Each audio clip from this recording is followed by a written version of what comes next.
বাইকারদের নিয়ম কি? হেলমেট পরিধান করা। তাহলে তুমি হেলমেট পরনি কেন?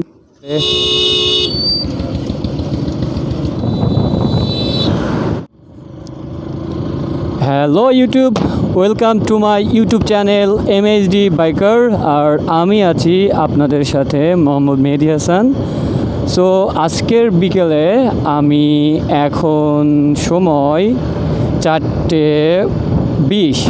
সো আমি এখন রওনা দিলাম ঝিনেদার উদ্দেশ্যে। নিশ্চয়ই আপনারা ভাবতেছেন যে কোনো একটা কাজ অবশ্যই আছে। হ্যাঁ, ঠিকই, অবশ্যই একটা কাজ আছে।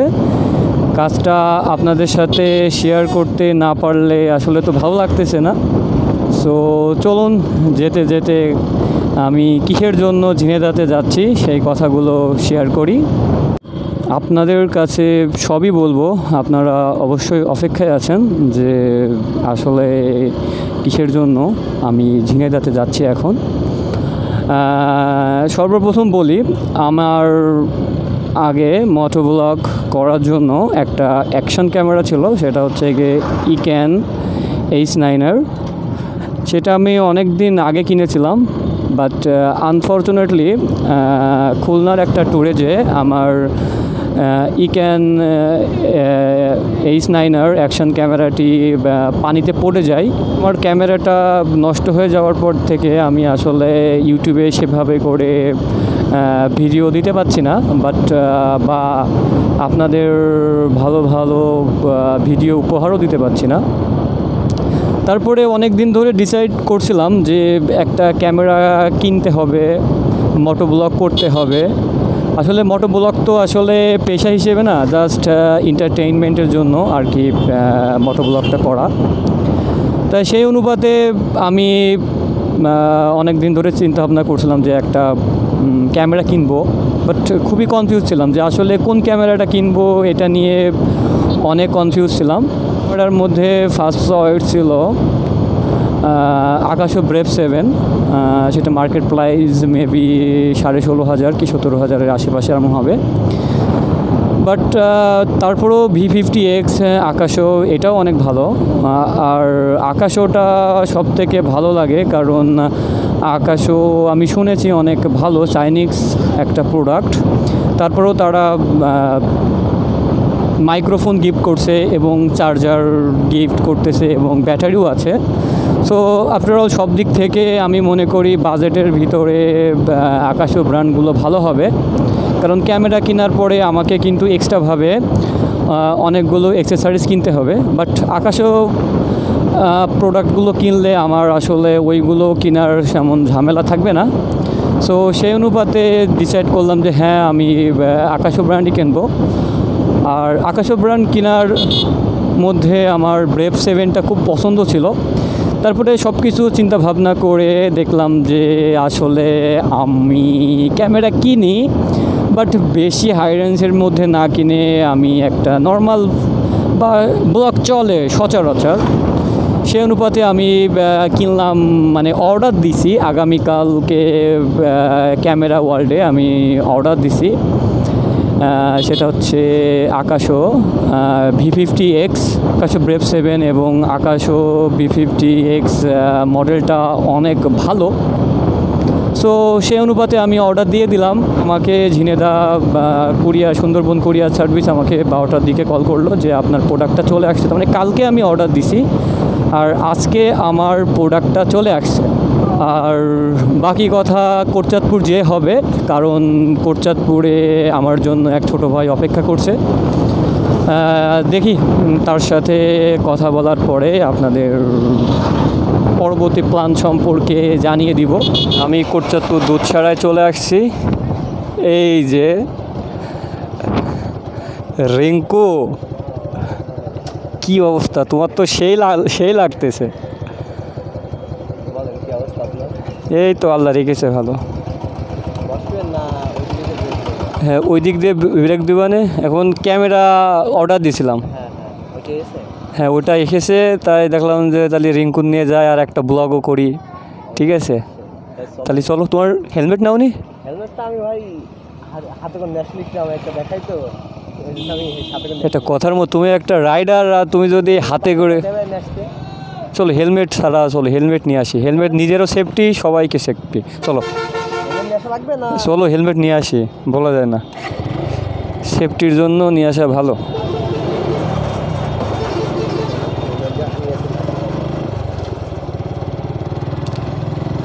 আপনারা যখনই বাইক চালাবেন অবশ্যই সবসময় সেফটির বিষয়টা একটু লক্ষ্য রেখে আমাদেরকে বাইক রাইড করতে হবে।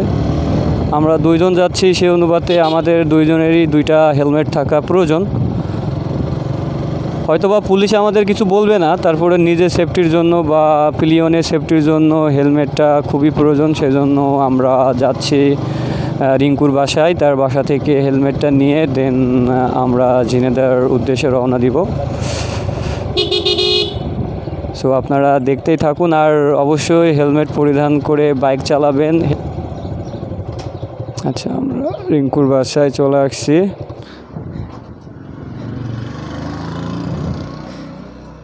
বলো, তোমার এত সুন্দর একটা হেলমেট থাকতে তুমি কিসের জন্য হেলমেটটা না পরে যাচ্ছিলে বলো?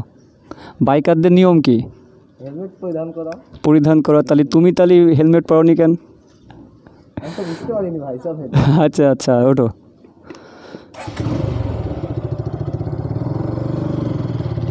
আচ্ছা, অবশেষে আমরা হেলমেট পরিধান করালাম রিঙ্কুকে। আচ্ছা, রিঙ্কুর আর একটা পরিচয় আছে।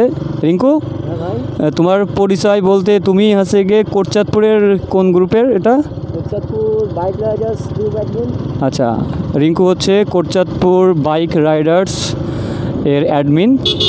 আর সেই বাইক রাইডার্স অ্যাডমিন যদি হেলমেট বাদে বাইক চালায় তাহলে অন্যান্যরা কি করবে আপনারাই বলেন? এটা কি ঠিক?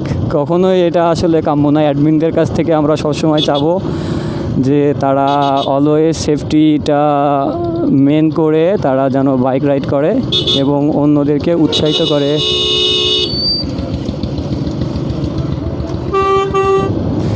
রাস্তা আসলে ঠিক করতেছে, সেই অনুপাতে কোটচাঁদপুরের রাস্তা একটু খারাপ, আফটার অল ঠিক হয়ে যাবে আর কিছুদিনের মধ্যে। আরে দুলো দুলো দুলো, একেবারে যে পাউডার মাখিয়ে দিল। হ্যাঁ ঠিক, বিনা পয়সার পাউডার।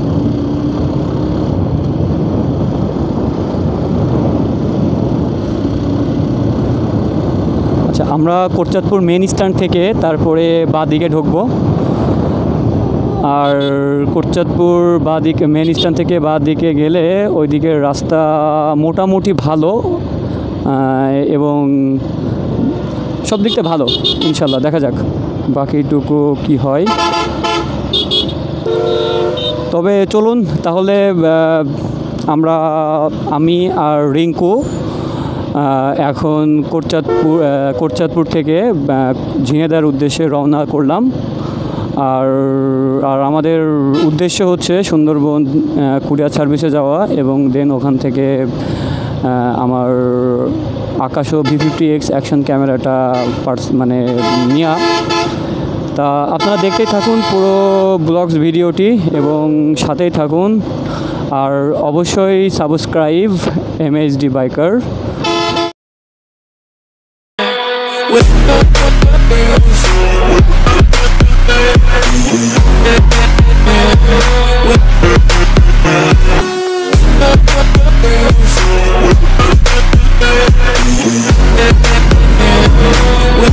হ্যালো ভিউয়ার্স, আমরা ঝিনেদাতে চলে আসছি। আমরা এখন ঝিনেদা কেসি কলেজ রোডে। আমরা এখন যাব সুন্দরবন কুরিয়ার সার্ভিসে।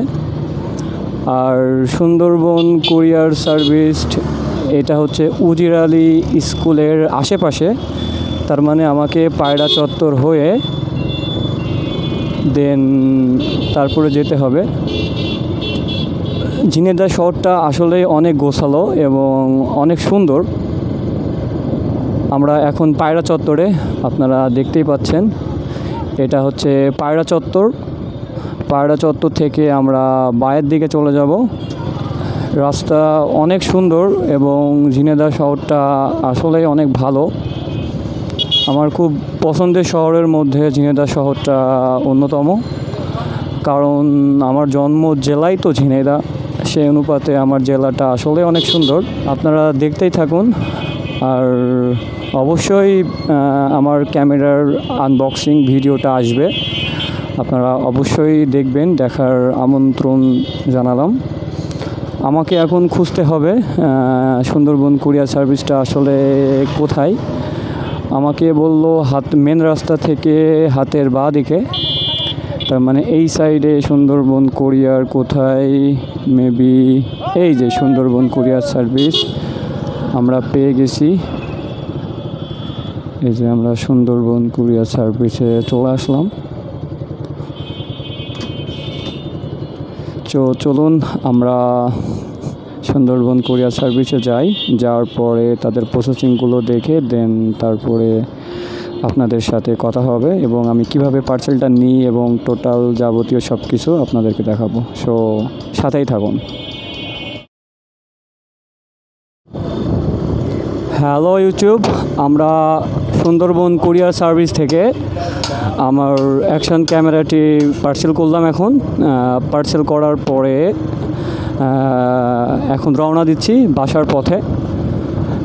আপনাদেরকে আসলে ভিডিওতে দেখাতে পারলাম না কিভাবে আমি সুন্দরবন কুরিয়ার সার্ভিস থেকে আমার অ্যাকশন ক্যামেরাটা পার্সেল করলাম, সিকিউরিটি পারপাসের জন্য, সেজন্য আর কি ভিডিও করাটা পসিবল হলো না। তারপরেও তাদের ব্যবহার, তাদের সব কিছুই অনেক ভালো। আর ওখান থেকে একটা জিনিস জানতে পারলাম, যদি আপনি কন্ডিশনে যদি কোনো পণ্য কোনো দোকান থেকে বা কোনো শপিং মল থেকে কেনেন, তাহলে কন্ডিশন থেকে আপনাকে মেন শহরের কুরিয়ার সার্ভিসে পাঠাবে, বাট গ্রাম্য পর্যায়ের কোনো কুরিয়ার সার্ভিসে পাঠাবে না।